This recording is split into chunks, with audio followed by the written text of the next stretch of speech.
Hello guys and welcome to my lecture. My name is Bartłomiej Łukaszuk and today we're gonna discuss an interesting topic, I hope, the heart as a pump, okay? So today we're gonna talk about this mechanical pumping work of the heart, okay? So without further add-ons, let's jump right into it, okay? We're going to start with a simple stuff, something that you probably already know, we're going to connect this information with something which you already know, and we're going to build upon that, okay? So we've got our circulatory system. The circulatory system is composed of few parts. As you can see, the central hub of it is the heart. The heart is the pump that impairs pressure on the blood to establish the pressure gradient needed for blood to flow to the tissues. Now, what is pressure? In physics, pressure is the force with which some media pushes the force that it exerts on a specific wall of a container, okay? In this case, this pressure will be exerted, right, on the blood vessels, on the heart itself, right, and the medium gonna be the blood that is present, right, inside of our circulatory system. So the heart establishes pressure gradient, right? So there is a high pressure that's gonna be in the ventricles, and there's gonna be a low pressure that is in the atria, and this pressure gradient gonna be a driving force, right, for the movement, for the circulation of the blood, okay? So you can imagine it this way. The blood vessels are therefore passageways, roads through which blood is directed and distributed from the heart to all parts of the body and subsequently returned to the heart, okay? So it's gonna go this way, no surprise here, but you're gonna have it discussed in greater detail during some other classes. And the blood is the medium which transports certain materials such as oxygen, carbon dioxide, right, such as nutrients, glucose, amino acids, fatty acids. All of them are contained in the blood and it needs to reach every cell of the body, and once it's get there, those ingredients can be exchanged with the cells, right, and therefore living of a cell can be sustained, okay? We're gonna have two types of circulation, as you already also know from the high school. So we have the pulmonary circulation depicted here on the picture, okay? And this is a closed loop of vessels carrying blood between the heart and lungs. So we've got blood vessels, heart, lungs, and gets back to the heart. It's gonna start with the right ventricle. It's gonna pump it to the pulmonary circulation, pulmonary arteries, and then it's gonna get back to the pulmonary by pulmonary veins to the left atrium, okay, as you can see on the picture. By the way, notice that we've got blue and red color used here. Red signifies blood that is oxygenated, well oxygenated, whereas blue, blood that is poorly oxygenated, deoxygenated, that gave away a lot of oxygen to the surrounding tissues, right? And here characteristic part is that pulmonary artery contains a blood that is deoxygenated, so low oxygen content. Here it gets oxygen, right, loaded, and then it gets back to the heart via pulmonary veins, whereas this blood here is well oxygenated. But we're gonna have this discussed during some other classes, other lectures. The systemic circulation, the circuit of vessels carrying blood between the heart and other body systems. So systemic circulation is a circulation that starts in the left ventricle, and its road outside is aorta, of course, right? So this is artery, and it's gonna transport the blood through all the important organs, right? So one important organ gonna be this circulation. So circulation goes to the head and brain. So this is very important. And the other stuff that goes to the trunk, to the liver, digestive tract, renal arteries, pelvis, legs, muscles in general, right? So it's gonna go this way, and then it's gonna return to the heart either via inferior vena cava, as you can see here, to the right atrium, or it's gonna return to the heart via veins, via superior vena cava, again to the right atrium, right? And here, as you can see, deoxygenated blood with poor O2 content, okay? But you're gonna have this discussed in greater detail later on. So let us continue. Okay, so what is the location of the heart in the chest? You probably already know that. Nevertheless, it would be good to refresh that. So heart is located in the chest behind the sternum, right? And it's got the shape of a kind of cone. So we can see here it's kind of cone. This is the base of the cone. This is the apex of the cone. So that's why we say apex of the heart, right? It is rested, it lies right above the diaphragm, so important muscle for a breathing process, right? And it's squeezed in between the lungs, as you can see here, and it's kind of got its incision into the left lung, right? Because of its position here, left lung here, as you can see, is smaller, right?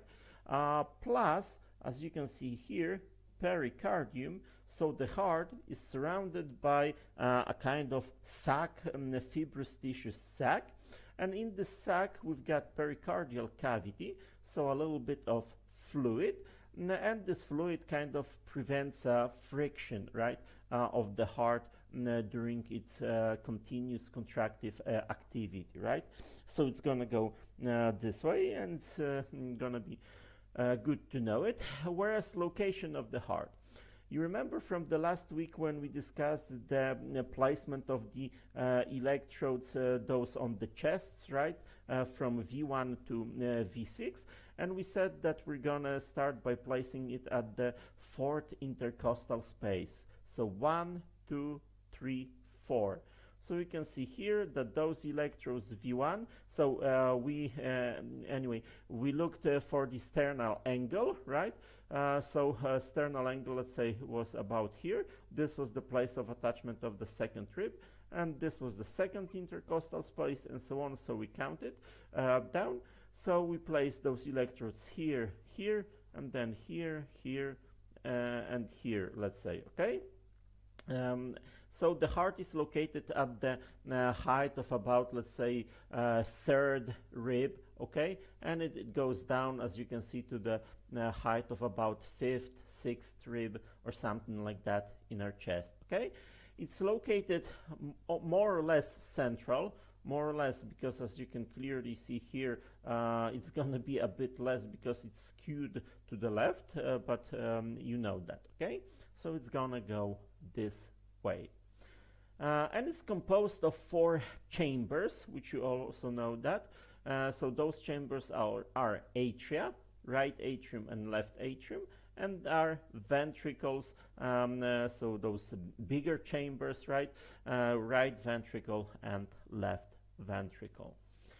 So we already know that the heart is a dual pump. Okay, so it's going to be composed of 2 pumps. So we're going to have the right heart. Remember, anatomical drawing, so this is the left side, this is the right side. This is kind of a heart of a person that would be standing, let's say, in front of me, right? So here we've got the right heart, and here we've got the left heart. So those are those 2 dual pumps. And they work in parallel, as you can see. So we've got 2 pumps kind of working in parallel.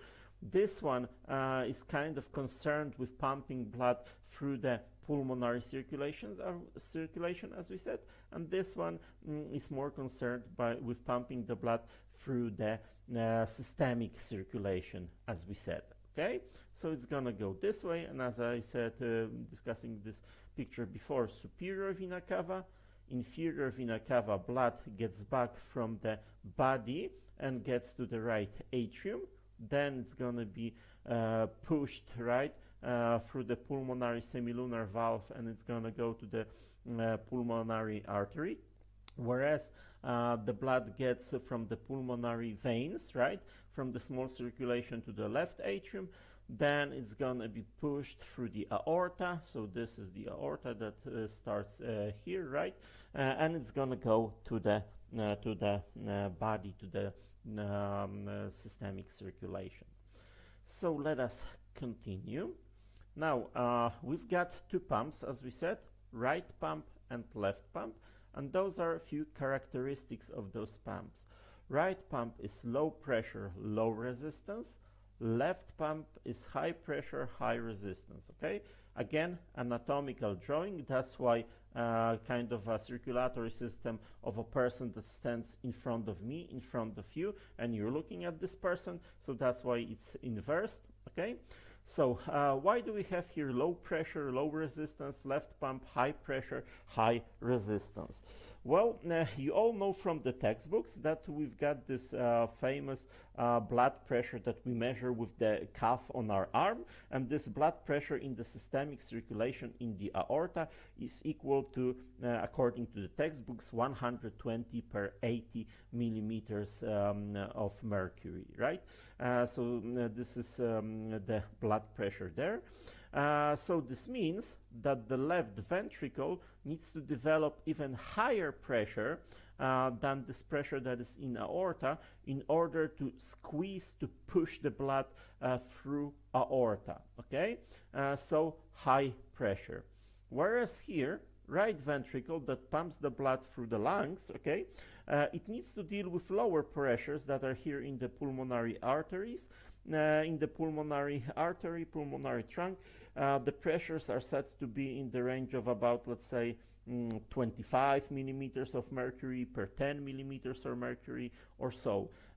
In general, much lower, right? So here, let's say 120 per 80. Here, let's say it's going to be 25 per 10 millimeters of mercury, so much lower. So it needs to develop much smaller pressure in order to pump the blood here than to pump the blood here, and that's why left side of the heart, the ventricular muscle is thicker, and this one is thinner, right? So it's gonna go this way. Now about those low resistance and high resistance. You're going to have the properties of the blood vessels discussed in some other lecture, so I don't want to go into too much detail to provide you with information that is perhaps not that necessary for today, but you can safely assume that the properties of the blood vessels in the pulmonary circulations are those that they've got high compliance, meaning that they are easy to distend, okay, to increase in diameter if the pressure inside of them is built, and they've got low resistance, so they resist little to the flow of the blood. Whereas in general the opposite is true for the systemic circulation, so they're gonna have a rather high resistance, so they're gonna resist, right? So a force that's gonna oppose the movement of blood gonna be higher in those vessels, and they're gonna have lower compliance in general, so they are not as easily distended, right? So distended, so this is connected with the anatomy of those vessels, with the way they are built. Okay, this is let's say for now it. It's going to be discussed in greater detail later on, so do not worry if you want to have more information. It's going to be given to you soon enough. Okay, so let us continue. Now, myocardial cells, as you know, because probably it was mentioned during one of the previous lectures, get a characteristic anatomical features, how they are built, right? So first of all, we see that they are branched, right? Not like skeletal muscles that we've got just a tube. Here it is branched. It's got more a 3D structure. No wonder, because it needs to pump this blood. It's got centrally located nuclei, so this is again features, and it works as a syncytium, right? So all the cells kind of work together, okay? And those cells are connected by those characteristics, and here you can see that they got probably a lot of mitochondria, right? So another characteristic feature, but they are connected by this specific structure in here. And the specific structures in here are called intercalated discs, okay? Intercalated discs are structures composed of two important substructures. One of those substructures are desmosomes and the other are gap junctions. You already know gap junctions because we discussed them while talking about electrical synapses, right? And while talking about the electrophysiology of the heart, okay? And they are here to allow the passage of cytoplasm and passage of action potential to every single cell of the heart. So mostly electrical conduction. This is the function of gap junctions, whereas desmosomes are the structures that serve mechanical functions. They bind the cells together, and they are responsible for the transmission of the force of the heart contraction, okay? So in skeletal muscle cells, we probably, I hope you remember, we had such tissues, connective tissues that we called epimysium, perimysium, endomysium. Perhaps you remember those, and they kind of conducted the force on contraction to the tendons, right? And they were connected with the bones. Here we've got the conduction of the force of the contraction from one cell to another by those desmosomes, and that's why heart can work effectively as a pump, okay? So it's gonna be this way. So let us continue. So desmosomes mechanically hold cells together, what I basically said. Gap junctions are areas of low electrical resistance that allow action potentials to spread from one cardiac cell to adjacent cells. So we said about that.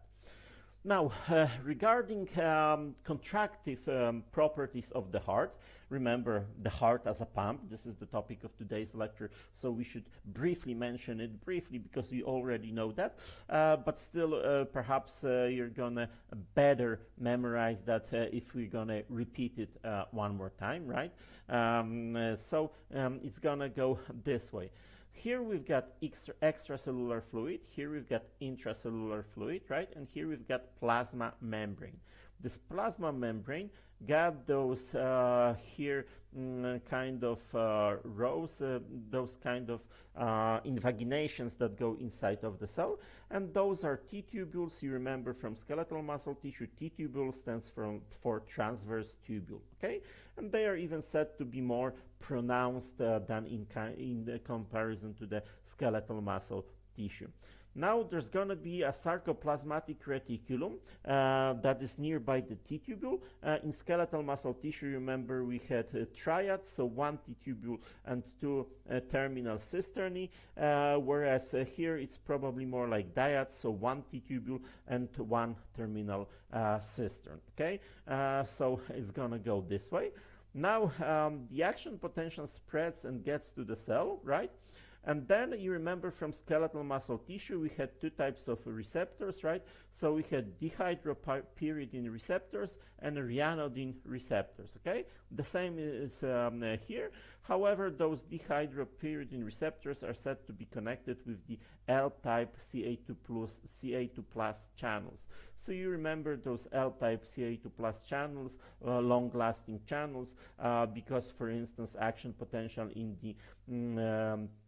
the essay note, right, we talked about those transient channels and long-lasting channels. Long-lasting channels was this peak, right?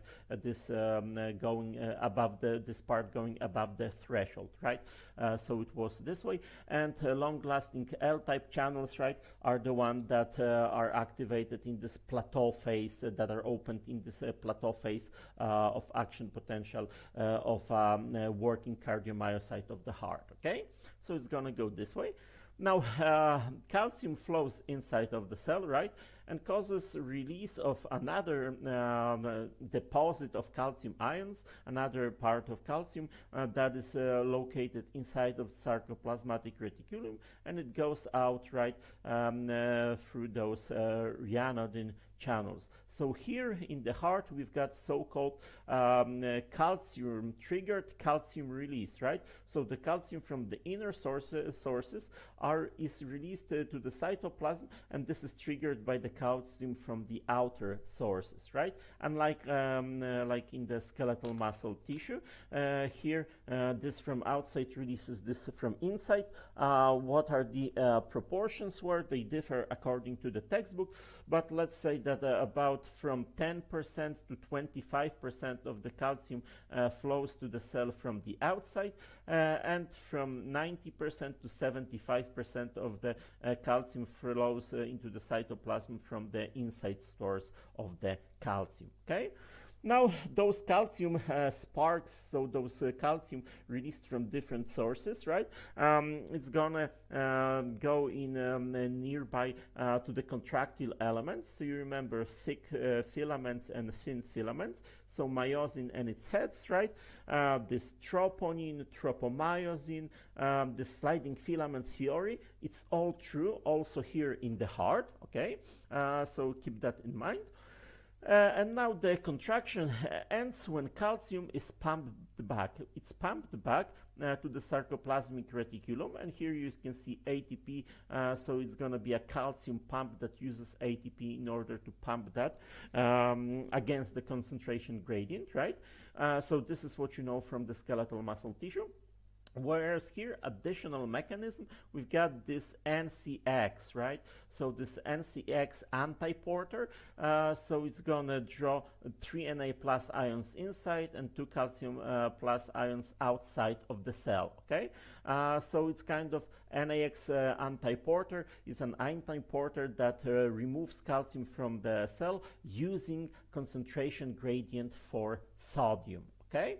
And that's why here we've got depicted your old good friend, sodium-potassium pump, right? Na plus K plus ATPase, which is located here nearby, right? And this is why you can sometimes spot that when drugs are used, there are some drugs that are targeted at this pump here, right? And those drugs can influence the force of the contraction of the heart by acting on the sodium-potassium pump. And this makes sense now when we see this here on this picture, because this sodium-potassium pump, as we know, gets 3 Na plus ions outside, 2K plus ions inside, and this is electrogenic, right? So it causes imbalance, so it causes too little of sodium to be inside of the cell, and this imbalance is used as a driving force for that, right? So whenever this is inhibited, so the gradient for sodium is lower, and the driving force, working force for this, for those calcium ions, right, that's gonna go outside of the cell is smaller, right? Therefore, more calcium gonna stay inside of the cell, more cross bridges between myosin heads and actin will form, and the greater the force of the contraction will be, okay? So it's gonna go this way. Now, let us continue. So we've got this excitation contraction coupling that I talked about. So one more time, action potential in cardiac contractile cell. It comes through those intercalated discs, right, through the gap junctions, travels down T-tubules, what we said, entry of small amount of calcium from the extracellular fluid. As I said, according to textbooks, from 10 to 25% of calcium goes this way.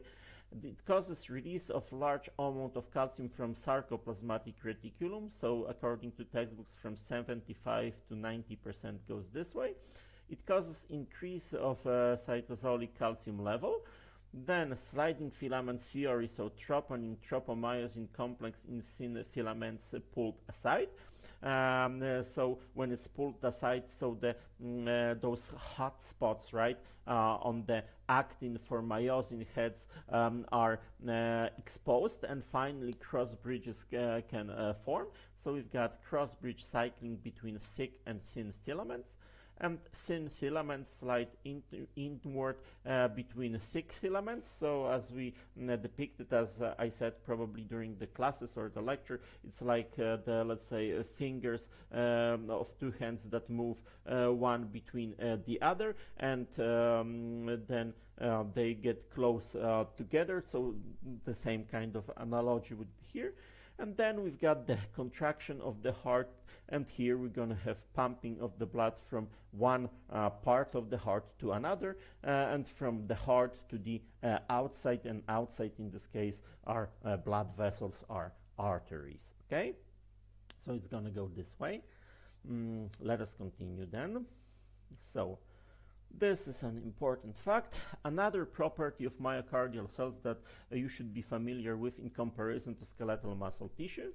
In skeletal muscle tissues, we had something like that. Quick spike, the stimulus lasted, let's say, 10 milliseconds, and here we had muscle contraction and relaxation, and therefore it was possible to accumulate force of the contraction with the speed of action potentials that were delivered by the motoneuron alpha, as you remember. So we had tetanic contraction, okay? Whereas in the heart, it's not quite possible. It's not quite possible because here we've got action potential with this plateau phase from a cardiac cell, and here we've got depicted the muscle contraction and relaxation. So actually this, as you remember, refractory period is quite long. It lasts about 200 milliseconds, right? Depending whether you talk about absolute refractory period or relative refractory period, but still it's gonna go this way. So it seems that you cannot stimulate heart more often than, let's say, once, so 250 milliseconds, so once every 1/4 of a second, so 4 times of a second, right? So if a heart beats 1 time per second, it's 60 beats per minute.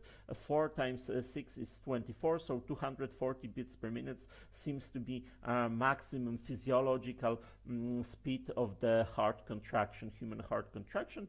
And we're going to talk about this while talking about physical activity classes, that let's say the simplest formula for determining theoretically the heart rate is this. This is heart rate maximum is equal to the 220 minus age at years, right?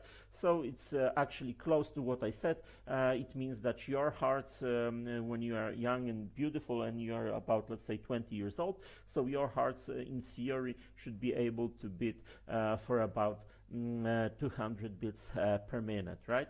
And here we've got one more time refractory period, and that's why we don't have this tetanic contraction, this accumulation of the force. And here it was possible because of the short period of this refractory period. Okay, so it's gonna go this way, and you probably already knew that. But again, repetition is a matter of studying, right? So I repeated that for you. And now some other properties of myocardial cells. Cardiac muscle cells contract repetitively for a lifetime, right? So since we were born, actually a bit earlier, right, even before we were born, until we are basically dead. It requires a continuous supply of oxygen.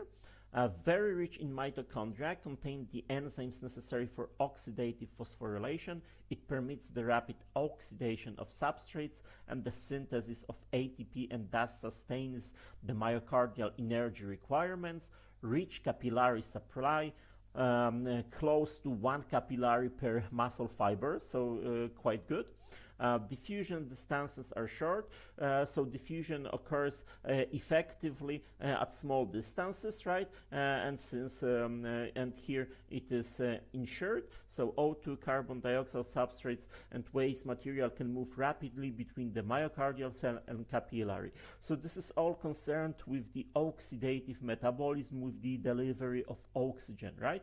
And we're gonna talk later on during some other lectures, classes from physiology, that for instance left ventricle extracts 75%, perhaps even 80% of the total amount of oxygen that is in the blood that passes through the coronary circulation of the heart. Okay, so it's gonna go now this way. So, okay, so perhaps let me continue. Okay, and now we're gonna talk about this action of the heart as a pump.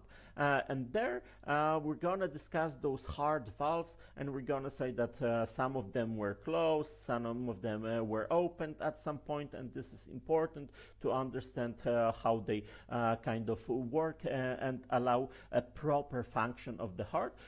So let me discuss them right now so that later on you're gonna know what we are talking about.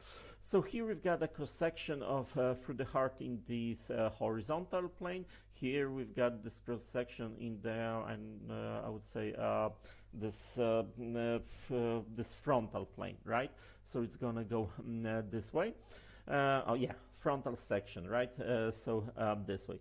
So you can see that we've got two types of valves. One of them are the valves that are between atria and ventricles, and those are atrioventricular valves. And the other one are the valves that are located between the ventricles and between the arteries, right? So those are semicircular valves. Okay, so those are semilunar valves. Okay, so as I said here, so we've got 3 and 2, and here we've got semilunar valves, right? And here we can see that those atrioventricular valves are connected with the papillary muscle and chordae tensidae. Here with those kind of tendons, right? Here, so they probably gonna take part in regulating whether those valves are closed or opened, right? And here we can see that those tricuspid semilunar valves are closed because the blood flow kind of gets back and closes them. So here kind of a mechanism of action of the valves, whether the valves that are located in the blood vessels or, for instance, those semilunar valves, right? Whenever blood flows, they allow it to pass freely. Whereas when the blood tries to get back, it pushes on those flaps and it closes the valves. Okay, so it kind of fits to this what we can see on that picture. So this is the mechanism by which the valves, mechanism of action, how the valves work. Okay, so let us continue. So there are no valves between the atria and the veins. Okay. So how is this backflow of blood from the atria to the veins kind of stopped, or why it's not significant, why we can deal with that? And as you can see, it's not significant problem for 2 reasons. Atrial pressures usually are not much higher than venous pressures. Okay, if they were much higher, then the blood would go from the higher pressure to the lower pressure, so from atria to the veins. Since they are not much higher, so the driving force is little, okay, for this movement, for this backward movement. The sites where the vena cava enter the atria are partially compressed during atrial contraction. So again, compressed, smaller aperture, smaller hole, and therefore less blood will backflow in the unit of time. Okay, so it's gonna go this way. Let us continue. Now, I'm gonna give you some definitions. Perhaps there's gonna be a lot of those definitions, but those definitions are gonna be important for you during physiology classes, pathophysiology classes, and while you are a medic, a practicing medicine doctor, right? Then you especially cardiologist, then probably you're gonna use some of those terms that you're gonna learn today. So that's why it would be important for you to pay attention to try to learn it as well as you can. And every now and then I'm gonna probably show this picture of the heart, and I'm gonna point something at the picture of the heart to kind of make it more realistic, not just those dry formulas from textbooks. Okay, so it's gonna go this way. And during the classes, we're gonna have practical parts. Probably you're gonna have a few tasks to solve that will help you to connect those terms that you're gonna have here with each other. Okay, so it's gonna go this way. So let us continue. So we've got stroke volume. So stroke volume is the amount of blood pumped out by each ventricle during each heartbeat. So stroke volume is equal to end diastolic volume minus end systolic volume, and it's equal to more or less 70 milliliters. Okay, so perhaps one more time this picture here. So as you can see here, end diastolic volume and systolic volume. And diastolic volume is the amount of blood that is in each of these ventricles in diastole, that is before the heart contracts. And inside of each of those ventricles there is about let's say 150 140 milliliters of blood. So it's kind of I don't know, I guess like 2/3 of a cup of tea, or at least half the cup.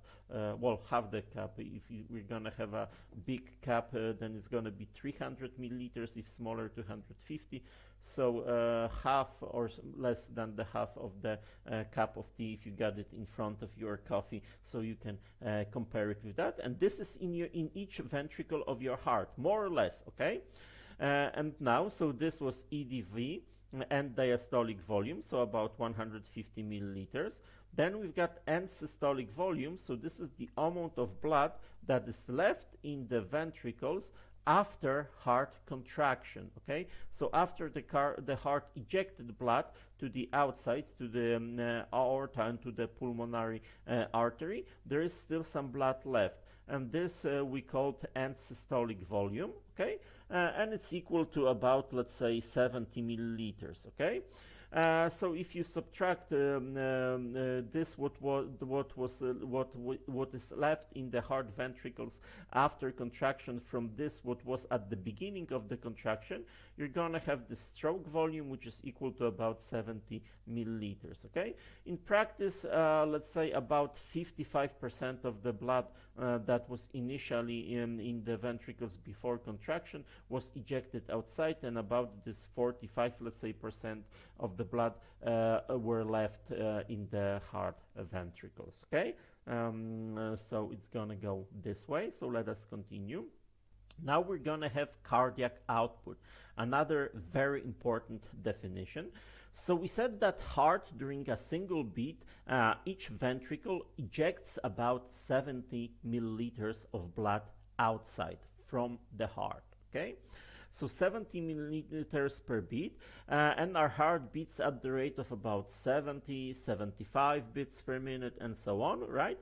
So if we're gonna assume that 70 milliliter per beat, stroke volume, times 70 beats per minute, so stroke volume times heart rate, then we're gonna have roughly about 5 liters of blood per minute. And according to textbooks, cardiac output, so the volume of blood pumped by each ventricle of the heart per minute, is equal to about 5-6 liters per minute. Okay, the difference is well, the base for the difference is that different people got slightly different heart rate, and the same, the amount of cardiac volume of stroke volume is slightly different between people. For instance, it is said that the size of the heart is more or less of a fist of a person, right? So if you squeeze your hand, if you make your hand into a fist, right, then you can see how big more or less it should be, and you can see that let's say ladies probably we're gonna have smaller hearts than men, than gentlemen, right? And therefore we can assume that the bigger the somebody's heart is, the probably the more blood it pumps out to the bloodstream, right? So this is for instance one of the differences for stroke volume differences between people, right?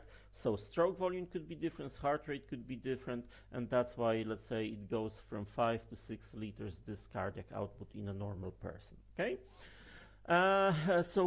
again, so stroke volume per minute ejected from the heart, and then times heart rate we've got per minute. An interesting fact is we're going to discuss blood, and we're going to tell that a human being get about 5 liters of blood inside of the bloodstream in total, right? So it's gonna goes this way. I guess that there was this TV series that was popular some, I don't know, 10 years ago, Dexter. And in one of those episodes, or in few of those episodes, was this killer that kind of took blood out of the victims, right, by cutting their throats and then tilting the kind of a bed they were lying on. So you would get about 5 liters of blood from a person. So this is a kind of a big bottle of water, big heavy bottle of water that you can buy in shops. Perhaps it's more popular to see those during summer season, let's say in Poland, right? So more or less like this, and it seems that the heart is able to turn over all this blood, or actually twice, because we said here the volume of blood pumped by each ventricle per minute, right? So twice through the small and systemic circulation and through the pulmonary circulation within 1 minute. So quite a feat, we could say, right? So it's gonna go this way.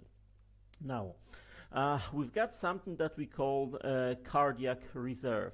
So this is the difference between the cardiac output at rest and the maximum volume of blood the heart is capable of pumping per minute, right? It averages to about 20 liters per minute, right? So what does it mean?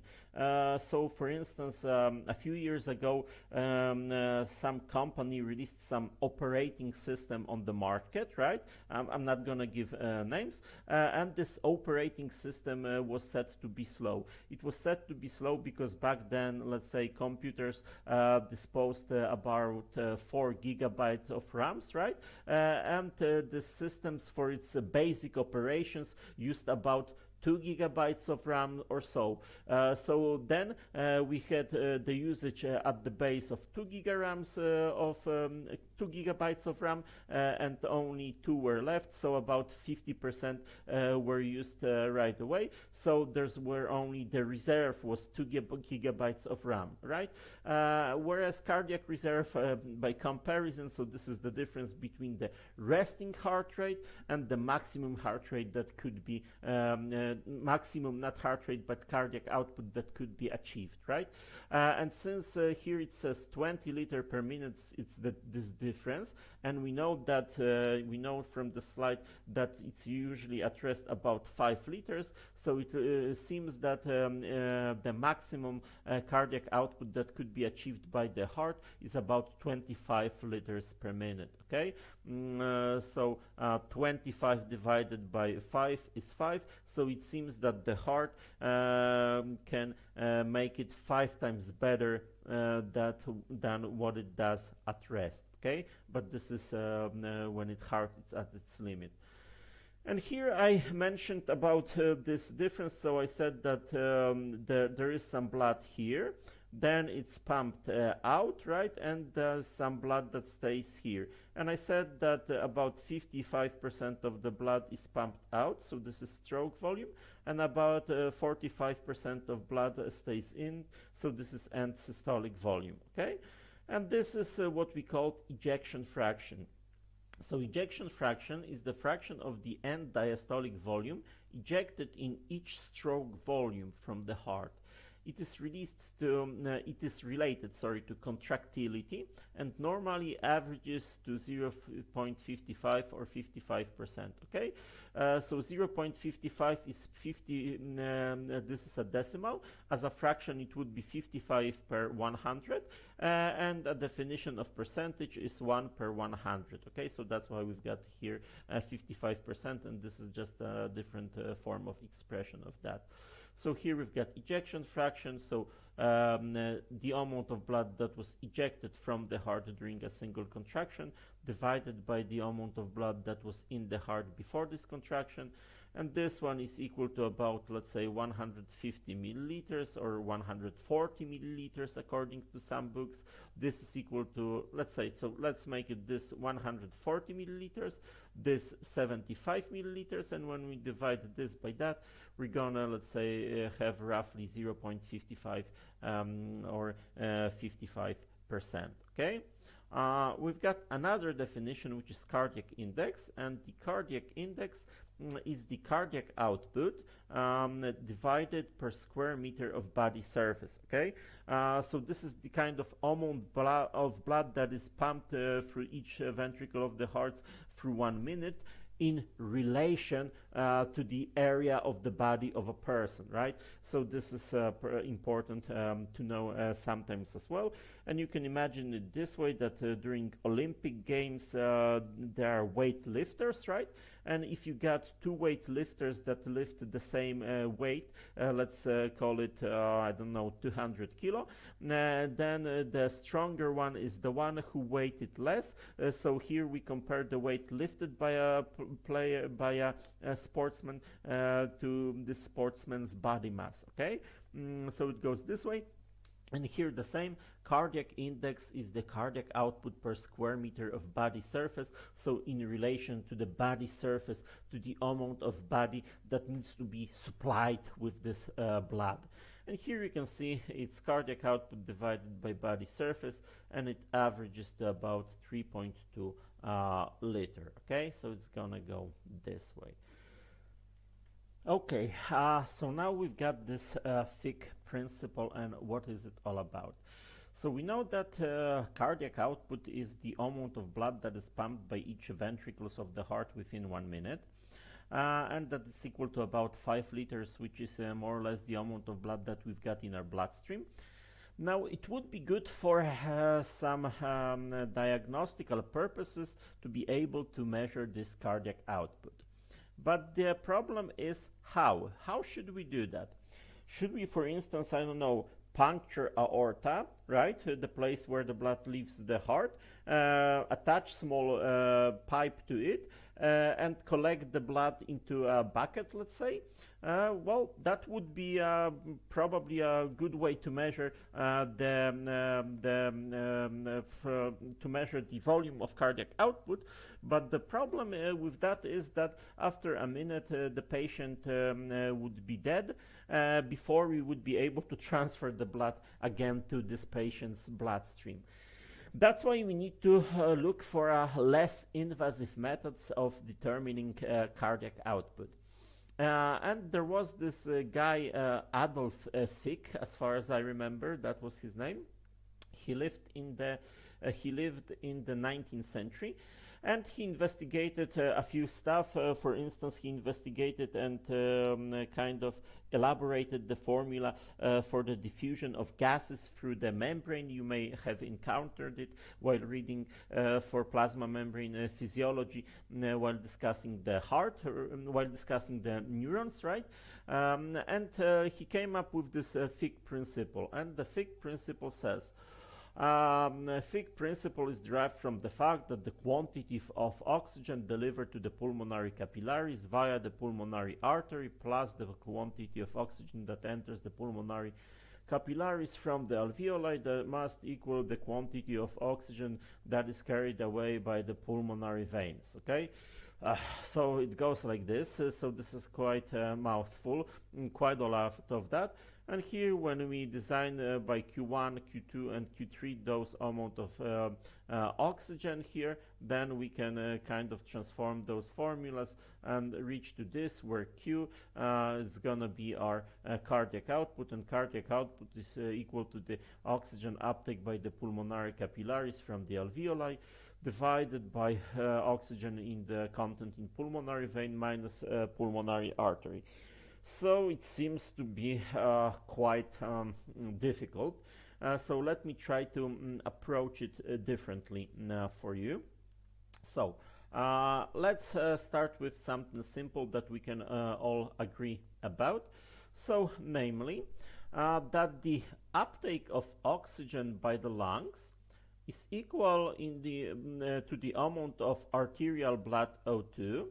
So the amount of oxygen that is in the arterial blood, the one that is depicted with red, so arterial blood in this case is going to be the blood here that gets through the pulmonary vein, okay? It's well oxygenated, minus venal blood, so the amount of oxygen that we've got here.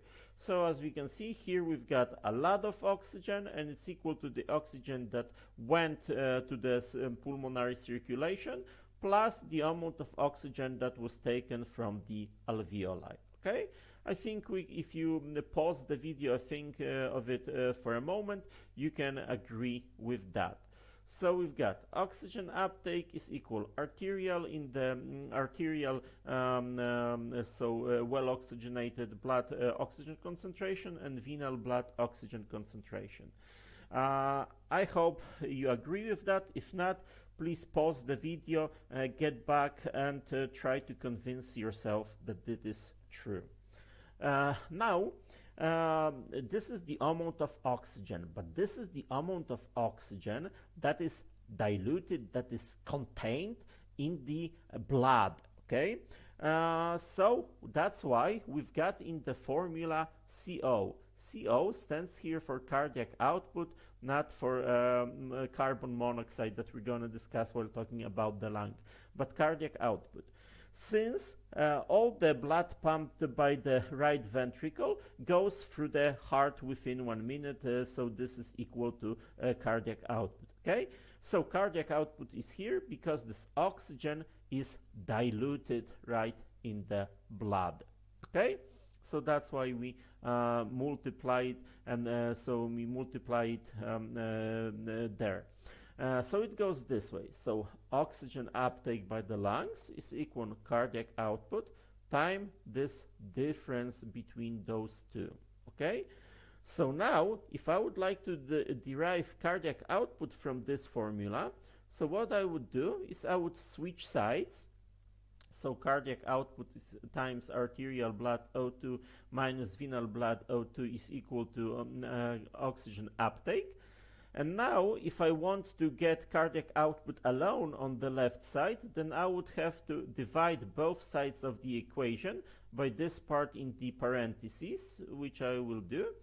And now I get cardiac output is equal to oxygen consumption divided by arterial blood O2 minus venal blood O2. Okay?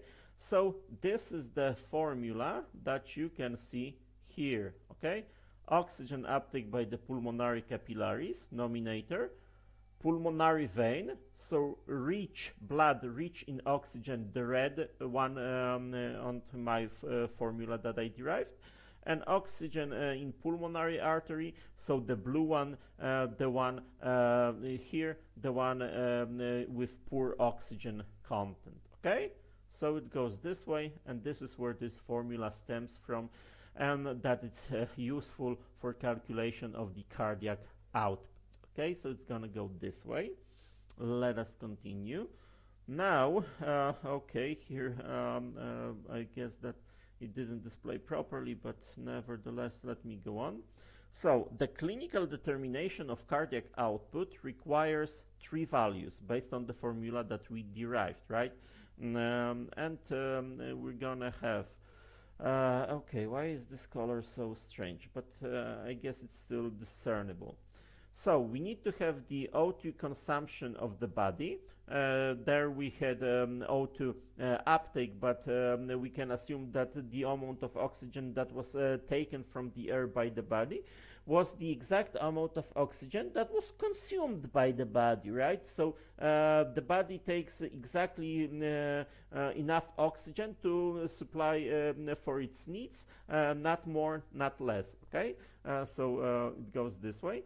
The oxygen concentration in the pulmonary venous blood, because the O2 concentration in the peripheral arterial blood is essentially identical to that in the pulmonary veins, right? So we know why we need that. And O2 concentration in the pulmonary venous blood is determined on a sample of peripheral arterial blood withdrawn by needle puncture, right? So it's gonna go this way. And then the oxygen concentration in the pulmonary arterial blood, and arterial, this red one on my graph from the previous slide, and this was this blue one, right? Samples obtained from the pulmonary artery on our right ventricle through a catheter, okay? Now, once we get all of those measurements, we can perform calculations, right? So we're gonna have those here. I guess one's missing, yeah. So oxygen consumption is going to be equal to about 250 milliliters per minute. And we're going to talk about that while probably discussing circulation through lungs and the stuff, so that every minute we consume about 1 glass of oxygen, okay? And now we've got arterial pulmonary venous oxygen content, which is equal to about this one, okay? 20 milliliters of oxygen per milliliter of blood, and pulmonary arterial mixed venous oxygen content is going to be equal to this. Here, pulmonary arterial is the blood conveyed by artery from the right ventricle to the lungs, so it's got poor oxygen content, and this is going to have high oxygen content blood that gets back to the heart with by veins, okay? So this is going to be the red one in the formula, this is going to be the blue one in the formula. And here we've got cardiac output based on the formula is equal to that, about 5,000 milliliters per minute. So we've got a match with this what we said in theory, and this is how we can measure that. Okay, so let us continue. Now, heart is innervated by the autonomic nervous system, as you remember. And we've got innervation by the sympathetic and parasympathetic fibers of the nervous system. And as you remember, vagus nerve, nerve number 10, the most important of the parasympathetic, it's responsible for about 75%, 80% of the actions of the parasympathetic nervous system. And it innervates SA node and AV node, so it directly influences heart contraction rate. Whereas it innervates also, perhaps not depicted here, but it is said that it innervates also the atrial muscle, but it does not innervate, or almost does not innervate ventricle muscles, as we can see here. And here we've got that the sympathetic innervation, we're gonna have SA node, AV node, and also muscle fibers of the ventricles, so direct influence on the force of the contraction, okay? So here we've got influences of the sympathetic nervous system, autonomic nervous system, sympathetic nervous system, and that it exerts on the heart, okay? So for instance, sympathetic and parasympathetic, of course, gonna have kind of opposite effects, right? So we've got sympathetic neuronal activity. When it increases, it acts on the heart via, for instance, beta-1 receptors. So those actions are mediated via beta-1 receptors, okay? And it's gonna influence the force of contraction of the ventricles. Conduction velocity, it's gonna influence that. It's gonna influence speed of contraction and relaxation, and the rate of rise of pacemaker potential. So especially this one and that one gonna be important for us to understand, because increase in the rate of pacemaker potential gonna cause an increase in the heart rate, okay? Whereas increase in the force of the contraction gonna cause increase of the stroke volume, right? So we've got here. And both of those, increased stroke volume and heart rate, gonna translate into increased cardiac output, since the formula for cardiac output is stroke volume times heart rate, okay? So this is also important, right, to know it. And now, how will this happen? Based on what we said, so sympathetic activity. So here we've got threshold potential in the SA node fibers, threshold potential in the SA node fibers, and sympathetic activity and epinephrine gonna cause steeper slope of this phase here and faster reaching of this threshold membrane potential, okay? That's why we're gonna have speeding of heart rate. And here parasympathetic activity gonna cause the opposite, so shift of this this slope gonna be more flat, right? And it's gonna last longer before it will reach the threshold, and that's why it's gonna slow down the heart rate, okay? And intrinsic and extrinsic control of stroke volume, okay? Stroke volume. Here we've got sympathetic activity and epinephrine. It's gonna increase the strength of contraction or contractility, okay? But here, look, there's something also important. It's gonna influence the venous return, so the amount of blood that will return to the venous, to the ventricle before its contraction. It's gonna flow inside of the muscle cell and cause its more distension, lengthening of the ventricle muscle. And this lengthening of the ventricle muscle, according to the Frank-Starling law of the heart, gonna increase the strength of cardiac contraction, and both of them, the increased contractility and the increased end-diastolic volume, will gonna cause a greater strength of cardiac contraction and greater stroke volume. That is the amount of blood pumped by the heart outside of it during every single cycle. So it's gonna go this way, okay? And now we said the Frank-Starling law. What is it all about? Now, when we had classes physically with our students, we conducted an experiment. So we have a device that you squeeze with your hand, and the device shows you the strength of the squeeze, okay? And we did a small experiment, namely we asked our students to straighten their arm and to squeeze this device and to note the result, and then to bend the arm in the elbow and again squeeze the device. And we recorded each single result in a different, in two columns of Excel spreadsheet, right? And then we draw a diagram. And it turned out that when students squeezed this device while they had their elbow straight, then they squeezed stronger than when the elbow was bent, okay? So this depicts the property of a skeletal muscle tissue, that the more it's elongated, the stronger it contracts. You may want to get back to the lecture of Eva Harashim. I believe she discussed skeletal muscles with you, and I guess that there in one of the slides you will find a picture that depicts the number of cross bridges between actin and myosin that occur depending on the length, initial length of the muscle, okay? In general, up to some point, the greater the length, the greater the number of cross bridges, therefore the greater the strength of the muscle, okay? So this is what we got depicted as Frank-Starling law. So this is the relationship. The greater the length, the greater the strength, okay? And the name comes from the two researchers that investigated it. So the heart normally pumps all the blood returned to it, so increased venous return results in increased stroke volume. as you can see here. So we said normally that the ventricle contains end diastolic volume, so the amount of blood that is in the ventricles before contraction in the amount of about 150 milliliters. However, when more blood gets to the heart, let's say here 180, it is again ejected, so more is ejected. So here 150 was normally, and there was about 75 ejected, right?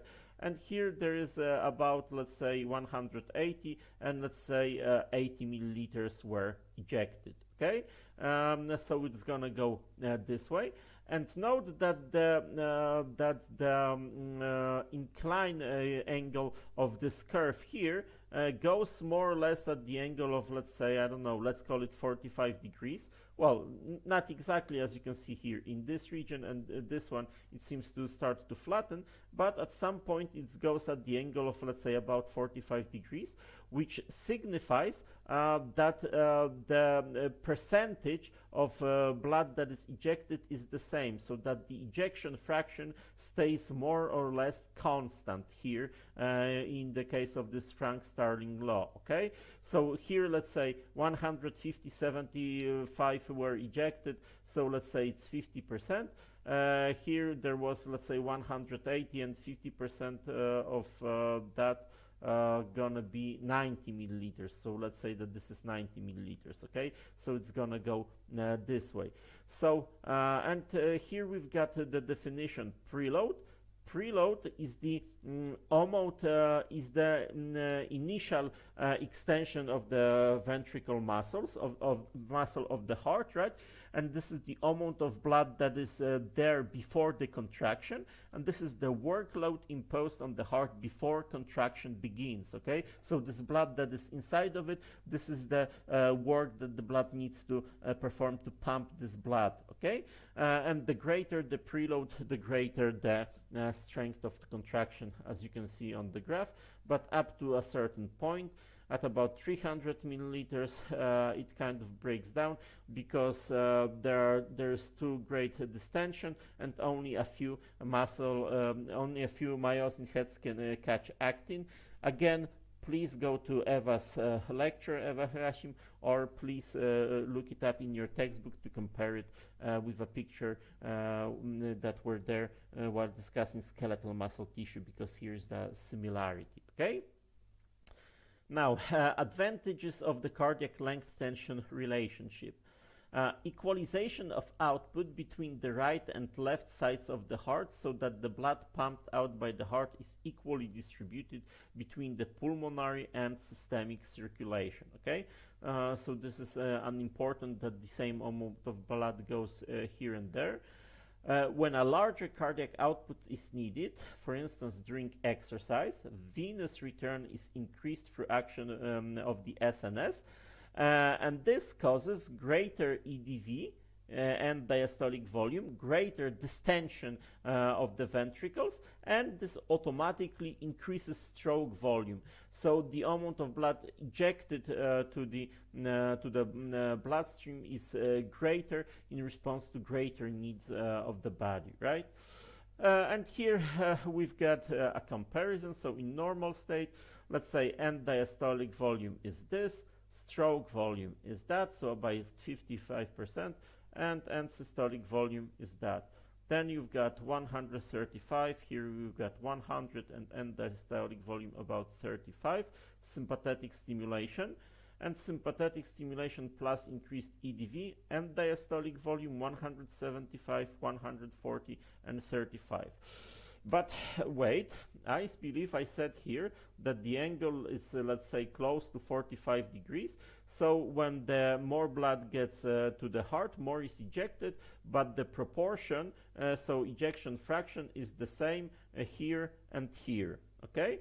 However, when you look at this, it seems that there's a greater portion of that was ejected than a greater percentage was ejected here. So the proportion of this to that is greater than proportion of this to that. And why is that?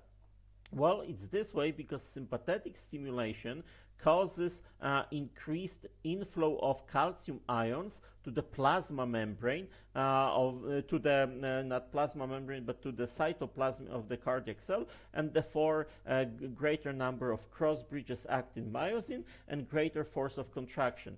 And this is what we call contractility. So contractility is a property that is kind of separated from the length of initial length of the muscle. And here, when we've got sympathetic stimulation, that's why we've got this ratio kind of disturbed. And then when they both act together, then it's further increased. Okay, so it's gonna go this way.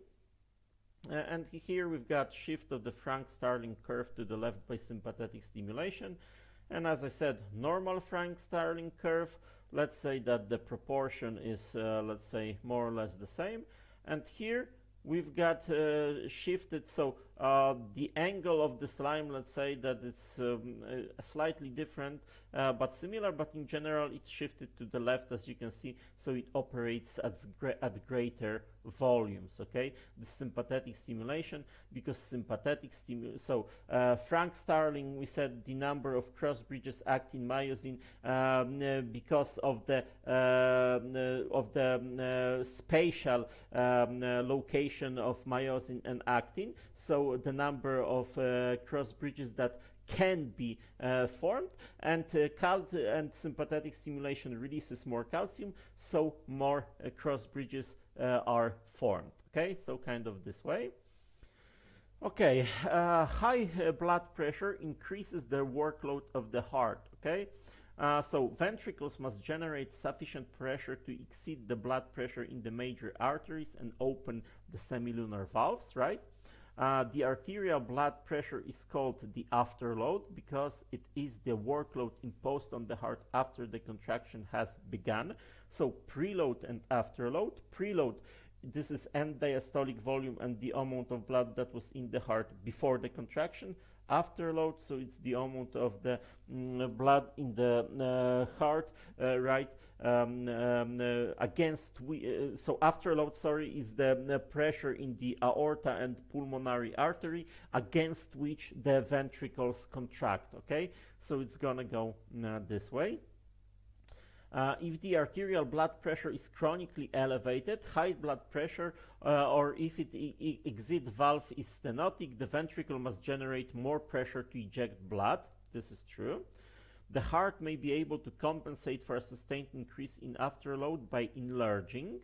So I believe last week we determined or discussed at least the mean electrical axis of the heart, right? And we draw this vector. We determined it based on the, let's say, first, second, and third limb, first, second, and third limb leads, right? And we said that this there is this normal inclination of this vector that goes from around, let's say, 2 o'clock to around 7 o'clock, or from around, let's say, minus 30 degrees to plus, let's say, 110 degrees, right? And then we can have this axis, this vector shifted to the left or to the right. And this shift to the left or to the right could be caused by the hypertrophy of a heart muscle, of either left ventricle or right ventricle, respectively, right? So here it's this way. The heart may be able to compensate for sustained increase in afterload by enlarging. So this is what will cause hypertrophy, right? So this hypertrophy, enlarged mass of a ventricle, let's say one ventricle of the heart, could be a result of increased blood pressures either in the pulmonary circulation or in the aorta, right? And this is the response of the heart. A diseased heart or weakened with age may not be able to compensate completely. In that case, heart failure ensues. And even if the heart is initially able to compensate for a chronic increase in afterload, the sustained extra workload placed on the heart can eventually cause pathologic changes in the heart that lead to heart failure. Okay, so it goes this way. So one more time. Increased blood pressure in the, for instance, pulmonary arteries, then this is increased afterload on the right ventricle of the heart. So in compensation, we've got enlarging of the ventricle, we've got hypertrophy of the right ventricle, right? And this hypertrophy can be detected while drawing this mean electrical axis of the heart, because it may cause right shift of this axis compared to the normal, to connect it with something you already know. Okay, so one more time, control of the cardiac output. Cardiac output is heart rate times stroke volume. We saw it in the formula, that's why we've got those two. So if any of those two increases, then the cardiac output increases, or one of them increases and the other stays the same, then it changes. And as we said, parasympathetic activity here is depicted to change only heart rate, to decrease heart rate, because it does not innervate the ventricles, okay, or innervates them poorly, so it can cause inhibition by inhibition of the sympathetic activity, so indirect action, okay. Sympathetic activity causes stimulation of heart rate because of the innervation of SA and AV node. Causes increase of stroke volume. Increase of stroke volume because it increases contractility, because it causes the release of greater amount of calcium ions inside of the cytoplasm of heart cell. And it causes increased venous return, so the amount of blood that gets back to the heart from the periphery, and it causes and this amount of blood before contraction is called end diastolic volume, which is preload initial distension of heart muscle, and distension of the heart muscles, so Frank Starling law, causes a greater number of possible cross bridges between actin and myosin to form, right? So it's gonna go this way. Okay, so we said that, so now let's go through cardiac cycle, okay? And cardiac cycle gonna begin with the ventricular filling, right? That we can see here on the graph. Here we've got valves that we discussed before, atrioventricular valves and aortic and pulmonary valves, semilunar valves. And here we've got phase of the heart, so that would be easier for you to connect it with what I'm talking about. And here we've got diastole, period of relaxation of ventricles, and systole, period of contraction of ventricles, okay?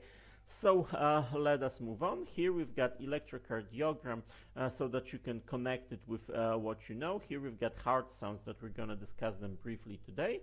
Okay, and here we've got pressures that are developed right in the circulation, and here we've got volume of the ventricle, so it goes this way.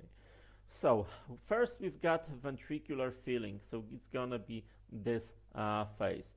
So it starts when AV valves are open, and AV valves are open because the pressure in the atria is greater than in the ventricles, and they allow one way of the blood flow, so this way.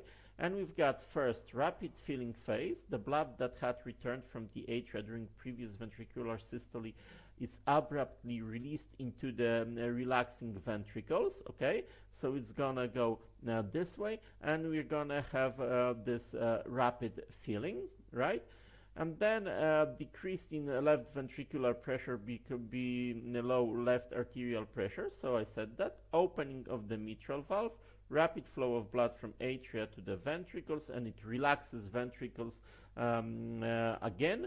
So relaxes ventricles means that they were kind of compressed, squeezed after previous contraction, and now it's relaxed, so the blood that flew in kind of distended it, right? And rapid ventricular filling phase is followed by a phase of slow ventricular filling called diastasis, okay? So it's gonna go this way.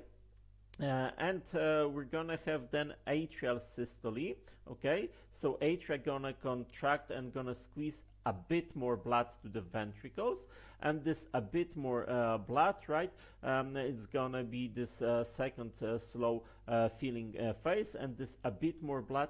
It's also the reason why while atrial fibrillation is less dangerous to the health and to the less dangerous, to the less life-threatening condition than ventricular fibrillation, for instance. Okay, so it's gonna go this way, and as we can see here, it all occurs, right? Let's say P, and here just before the QRS, and here we've got EDV. This is perhaps not clearly seen here, but this is EDV and diastolic volume, and equal to about, here it shows about 130 milliliters, give or take. So okay, maybe. So let us move on. Now we're gonna have the second phase here of isovolumetric contraction. Isovolumetric means that the volume stays the same, right? So right now the ventricles contract and the pressure is built, but until this pressure will overcome the pressure that is in the pulmonary artery and in aorta, the volume of the blood stays the same in the ventricles, okay? So only the pressure builds, and as you can see here, actually you can see that, yeah, the pressure builds and quite a lot, so it's gonna go this way, and it's gonna have to go to more definitely than this 80 millimeters of mercury that, for instance, is in the aorta in this relaxation phase, in order to push it out. Okay, so it's gonna go this way. Now we're gonna have the phase of ventricular ejection. So ventricular ejection is this phase, and the phase when the blood finally flows out of the heart, okay, to the pulmonary artery or to the aorta, as you can see here. So this is to the lungs deoxygenated, this is to the body oxygenated blood that goes outside. And here the pressure built and it overcome the pressure in the pulmonary trunk here and in the aorta, and that's why finally the blood flew in one direction out of the heart. And as we can see here, we've got a significant drop, right, of the volume that is inside of the ventricles. So before the contraction, EDV was 130 milliliters, then what's left about 70 milliliters, and this difference depicted here, this is stroke volume, okay? And the amount that stays in the heart after contraction is end systolic volume. So at the end of systole, the amount of blood that is left inside of the heart, okay? And here this ejection phase also got kind of two components. So first fast ejection and then kind of slower ejection that occurs here. This kind of goes this way, and we've got this this kind of notch, and it's going to be connected with the elasticity of aorta and squeezing the blood by aorta. A bit, but you're gonna have it discussed during another lecture, so I'm just pointing this out, right? So it's gonna go this way. Then we've got isovolumetric relaxation, so this is the phase that we got it here. So we've got closure of the aortic valve, and this produces characteristic disturbance on the descending limb of the aortic pressure curve. The carotid notch marks the end of ventricular systole. And now, since the pressure in the aorta and in the pulmonary trunk is greater than in the ventricles, then the blood kind of wants to get back to the ventricles, but it's not going to be able to do that because the semilunar valves will close, and we showed the mechanism before, and they're going to prevent this backflow of blood to the ventricles. Okay, so as it says here, fall in ventricular pressure, no change in ventricular volume at this phase, no change because the atrioventricular valves are closed, because the pressure in the atria is not greater than in the ventricles, and there's no backflow of the blood from aorta and pulmonary trunk to the ventricles because semilunar valves are also closed. Okay. And then we're gonna have again ventricular filling. So again, this phase that was depicted here. So that's why we're gonna have a cycle, rhythmically repeated cycle of of heart contraction and all those processes that are connected with it. Okay, and here we've got pressure-volume relationship, right? That kind of again helps us to depict some of this stuff. We have basically what we said back there. So we're gonna have here depicted the heart, the volumes in the heart, and the ventricular, so the pressure, sorry, and the ventricular volume we've got here, and we've got depicted which valves are open, which are closed, and where we've got blood flow. But for me, it's easier to get it from this picture together with those graphs, but some people prefer this one. Okay, so it's gonna go this way. Okay, so let us move on. Here we've got heart sounds, right? So we talked about the heart, working of the heart. We discussed this whole cycle of heart action, right? So it goes this way. And now you well know that a doctor is listening to the heart sounds of a patient with a stethoscope, right? So it means that heart, while working, pumping blood mechanically, produces sounds. And it produces two sounds kind of always, and they are the basis to hear this out. And two additional sounds can be heard sometimes, okay? So it's gonna go this way. So the first heart sound, or S1, is initiated at the onset of ventricular systole, starts just beyond the peak of the R wave of the ECG, okay?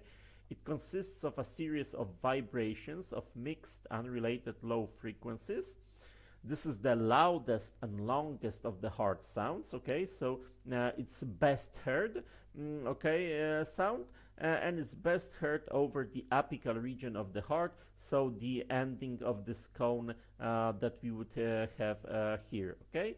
It's associated with the closure of the AV valves. So remember, starts ventricular systole. So the pressure in the ventricle increases, the blood wants to get back, and the valves close, right? It's caused by oscillation of blood in the ventricular chambers, vibration of the chamber walls, the major vessels around the heart, okay? So those are the reasons, okay?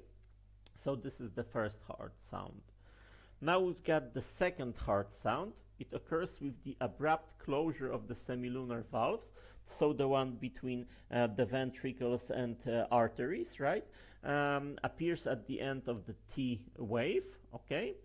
Composed of higher frequency vibrations, shorter duration, lower intensity. So T wave, after kind of the contraction of ventricles, blood wants to get back to the heart. It closes semilunar valves, and we can hear that, right? And this is the second heart sound, right? So this probably gonna be better heard closer to the base of the heart because this previous one was closer to the apex. Okay, let us move on. Now we've got third heart sound and fourth heart sound that are sometimes heard in some cases, but not always.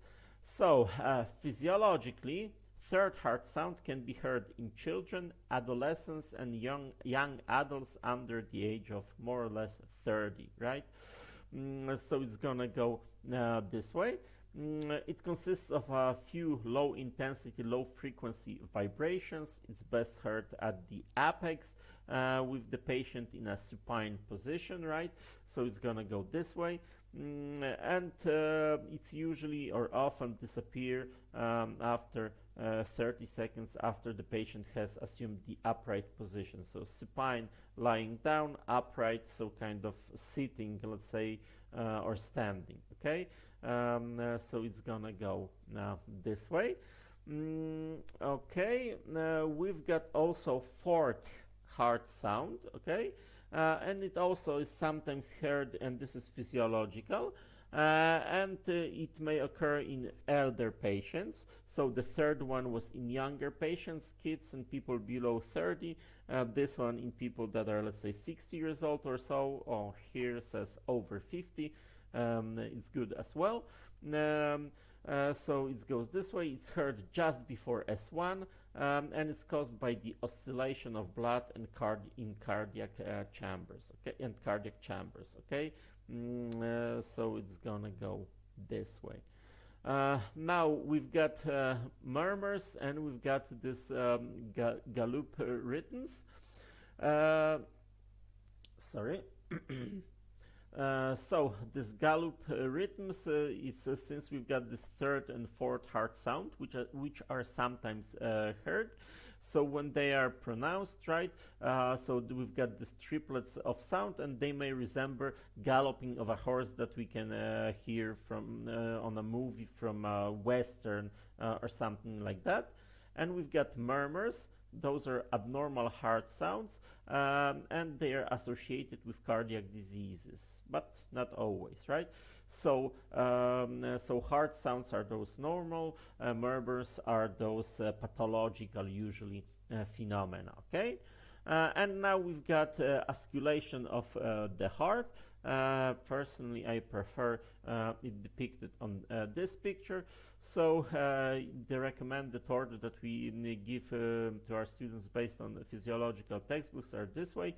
We start osculating here, right? So this is, as you can see, 1, 2, 3, 4, fifth intercostal space, okay, close to the apex of the heart. So pause the video for a moment and think what kind of heart sounds would be best heard there. Then we go here. Then we go here, so this is a second intercostal space, and think what kind of heart sounds would be best heard here and here, near the base of the heart, and which one would be here and here. And feel free to check it with your textbooks. And then we go here, so again closer to the apex of the heart, but kind of on the other side. So think think carefully what kind of anatomical structure in the heart gonna be close to this location on the chest, and perhaps those are the sounds of the heart that you are looking for. So you're kind of by listening to those 4 locations, you are listening to the 4 valves of the heart, right? That gonna produce those sounds, especially sound 1 and 2 that we discussed while talking about previous slides. And when you think for a moment or rewind the video back, then probably you're gonna be able to connect those points with those particular valves, but I leave it to you as a homework. And okay, we have reached the last slide of our lecture, so thank you very much for staying with me and learning some stuff, hopefully some new interesting stuff. As always, I would like to give credit to the textbooks where I took the images from for educational purposes. Feel free to read those textbooks and to learn some stuff that is new and interesting and necessary to you. So that's all for me for today. Thank you very much and goodbye.